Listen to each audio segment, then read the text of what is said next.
Meister, ein Eisbär namens Nanook, der dachte so bei sich, Skifahren lernen, das will ich. Gesagt, getan und er trat die lange Reise an.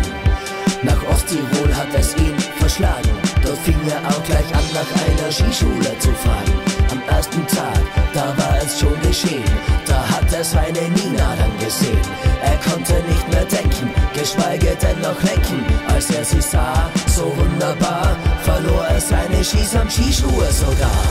Nanook, der Eisbär, kam von sehr weit her, kam übers Eismeer, bleibt in Osttirol.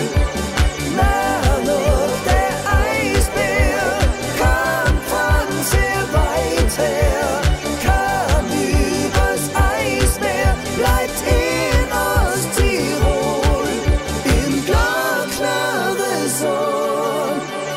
Hier hab ich mal mehr Spaß als woanders. Sie halfen in die Skischuhe, sie lachten miteinander.